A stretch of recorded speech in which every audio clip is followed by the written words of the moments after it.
Salut à toutes et à tous et bienvenue pour cette nouvelle critique à l'arrache où nous allons parler du dernier film réalisé par Steven Spielberg et sorti en 2016, à savoir Le Bon Gros Géant, ou le BGG.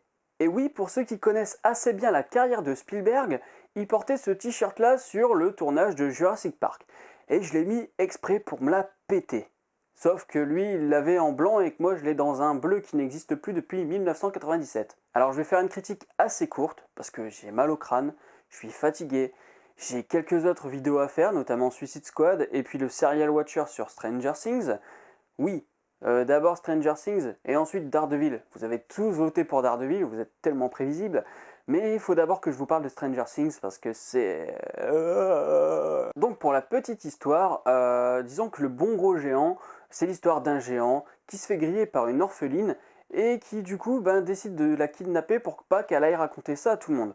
Sauf qu'il a pas compris un truc le géant, c'est qu'une gamine qui te dit j'ai vu un géant, j'ai vu un géant, eh ben les adultes la croient pas.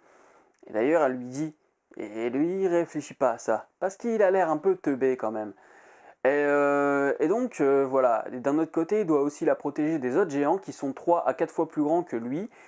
Et donc du coup comme c'est un petit géant, eh ben il se fait foutre de sa gueule par tout le reste du groupe. C'est aussi une adaptation d'un roman de Roald Dahl. D'ailleurs dans les bandes annonces on peut voir d'après Roald Dahl, le créateur de Charlie et la chocolaterie. Parce que tout le monde ne connaît que Charlie et la chocolaterie parce que Tim Burton en a fait un film. Et d'ailleurs Charlie et la chocolaterie, je vous invite à voir l'adaptation des années 70, 73 ou 76, si je dis pas de bêtises, 73 ou 76, qui, euh, qui vaut le détour et que je trouve quand même meilleur que la version de Burton, parce que Burton recyclait encore ce qu'il faisait avant. Là au moins, la version 70 c'est vraiment fun. Et aussi, il avait écrit Mathilda. Mathilda, le seul bouquin peut-être que j'ai lu, avec quelques autres, comme Jurassic Park, mais voilà. Et il avait aussi eu son adaptation par Danny DeVito. Et ce film, je vous invite vraiment à le voir parce que c'était une tuerie quoi. Et puis voilà, donc c'est adapté de Roald Dahl. On va commencer par le visuel qui est vraiment waouh. Alors voilà, c'est waouh. Il y a de la poésie, il y a de la magie, il y a des choses très intelligentes, notamment sur le camouflage du géant quand il est en ville, quand il essaye de ressembler à un arbre ou quand il se cache dans un camion, enfin sur une remorque de camion. Il y a vraiment des choses très intelligentes au niveau des mouvements de caméra. En même temps, c'est Spielberg, hein, il sait faire balader sa caméra comme il faut. On peut regretter tout de même l'absence de certains plans séquences, certains régimes d'images qui sont possibles à partir des images numériques. T'as tendance à te dire, tiens, il s'est peut-être pas foulé. Disons qu'il aurait peut-être pu en faire plus et qu'il en a fait moins. Mais ça reste du Spielberg et ça reste... ouais. Et puis au niveau des effets spéciaux, voilà, on est au top. C'est hallucinant. Au niveau de... Alors, d'accord. Il y a quelques petits défauts, notamment au niveau de l'incrustation de la gamine dans les fonds verts, ou quand elle est dans la main du bon gros géant, ce genre de choses. Mais ça, c'est peut-être un problème de direction d'acteur. Mais sinon, les géants sont juste époustouflants de réalisme. C'est hallucinant le nombre de détails qu'on peut voir à l'image. Franchement, j'étais émerveillé. Ça contribue notamment à entrer dans le film en te disant que tout est réel. À part peut-être la ville en elle-même. La ville dans la nuit, tu sens que c'est un peu fictif. Et tu as l'impression de faire un retour en arrière de l'époque de le film Le Pôle Express de Zemeckis, je crois. Que j'ai pas vu d'ailleurs, mais dont j'ai vu certains extraits. Et j'ai l'impression de retourner un peu en arrière à ce niveau-là. Mais sinon, dans l'ensemble, le film est hallucinant. Voilà, parce qu'il y a un gros mais, c'est la narration. La narration, je ne comprends pas. Alors, soit le bouquin de Roald Dahl est aussi chiant que ça, soit c'est Spielberg qui a mal adapté et qui n'a pas pris les bons éléments pour son film. Parce que, ok, c'est super beau à regarder, mais c'est lent, il se passe pas grand chose. Et du coup, tu te dis, putain, c'est beau, mais c'est chiant. C'est chiant à regarder.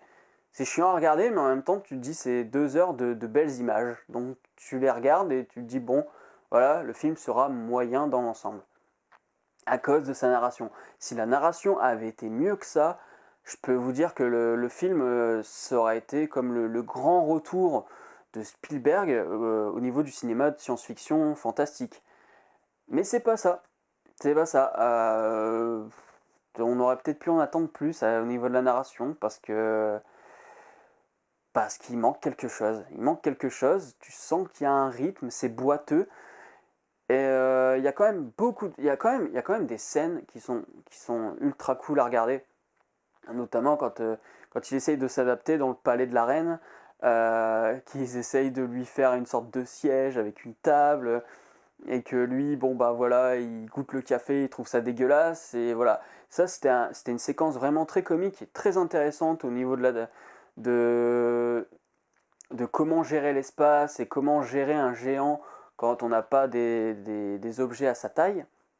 D'ailleurs, les objets qu'il y a dans sa maison, essayez de passer du temps à regarder qu'est-ce qui est quoi, parce que par exemple son lit c'est un bateau, mais il y a plein de trucs où tu te dis ah ouais donc ça à la base c'était tel objet et c'est devenu un banc par exemple ou ce genre de choses. Après par exemple je pense notamment parce que je parle de la narration, il y a des trucs qui coincent. Quand ils essayent, quand ils présentent à Sophie, donc la petite fille, Sophie, quand tu lui présentes les lucioles qui sont en fait des rêves, c'est long. C'est long pour pas grand chose en fin de compte. Et donc voilà, il y a un problème de rythme qui fait que le film perd de son efficacité. Franchement, si la narration était au top, voilà, on avait un grand Spielberg, mais on a encore un Spielberg moyen. Parce que moi, Le Pont des Espions, je l'avais déjà trouvé moyen. Et j'ai l'impression que maintenant, Spielberg arrive à faire des choses qui sont époustouflantes. Mais d'un autre côté, le film n'est pas abouti. T'as toujours l'impression qu'il manque quelque chose pour faire un très bon Spielberg. Mais bon, voilà. Du moyen Spielberg, ça reste quand même meilleur que la moitié des trucs de merde qu'on voit à longueur d'année. Donc, donc voilà, Le Bon Gros Géant, c'est vraiment cool. En plus, bon, la musique est de John Williams, pour changer. Parce que t'as l'impression que Spielberg et John Williams, c'est comme Burton et Danny Elfman, vous voyez. C'est les mecs qui sont collés en fait dans la vie, ils sont toujours ensemble. Et bon, John Williams, c'est pas extraordinaire, mais il y a des petits trucs qui font que t'as l'impression de retrouver un peu la magie, l'ambiance qu'il y avait dans Hook, ou La Revanche du Capitaine Crochet. Il y avait vraiment des sonorités, notamment sans doute dues à la flûte traversière. Alors je dis flûte traversière, mais si vous avez vu le film et que vous êtes pro en musique, vous me dites si je me trompe, hein, parce que moi j'y connais rien à la musique. J'ai l'impression que c'est de la flûte traversière, et donc oui, c'était le même instrument qu'on retrouvait dans Hook. Du coup, il y a des sonorités qui te rappellent Hook. Hook, putain, reprendre la respiration, vas-y. Donc qui te rappelle Hook. Après, si t'as pas grandi avec Hook, ça va pas te le rappeler, et donc peut-être qu'il y aura que la magie va pas fonctionner de la même manière. Mais voilà, c'est du John Williams, ça c'est moyen quoi. Il y a rien d'extraordinaire. Un peu comme Star Wars 7 où t'avais pas grand chose qui sortait du lot. Mais là, t'as rien du tout qui sort du lot en fait. C'est pas voilà, c'est pas sa composition de ouf. Et aussi, avant de terminer, si vous l'avez grillé, il y a un TBTT, donc des machines à 4 pattes dans Star Wars. Alors je me suis dit, ah, ça y est, Spielberg s'amuse à refaire des petits clins d'œil à George Lucas. Bon, maintenant il fait aussi du clin d'œil à Disney, du coup, c'est compliqué aussi cette histoire maintenant.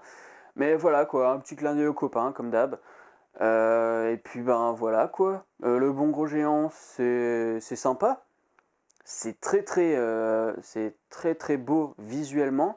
Au niveau des FX, tout ça, on est vraiment au top de ce qui se fait aujourd'hui. Donc rien que pour ça, c'est à voir. Les enfants, la narration, ça les gênera pas du tout. Moi, tous les gosses qui étaient autour dans la salle étaient vraiment à fond dedans. Enfin, ceux que je voyais en tout cas. Et puis voilà, Le Bon Gros Géant, c'est un film assez cool.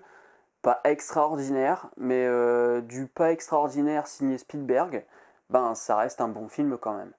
Donc je peux que vous inviter à aller le voir, quitte à vous faire chier un petit peu de temps en temps. Mais rien que pour le visuel, c'est un film à voir, parce que il montre vraiment toutes les possibilités qu'on peut faire aujourd'hui avec le numérique. Et puis voilà. Donc Le Bon Gros Géant, un film sympa. Et puis ben, je vous dis à la prochaine. Salut!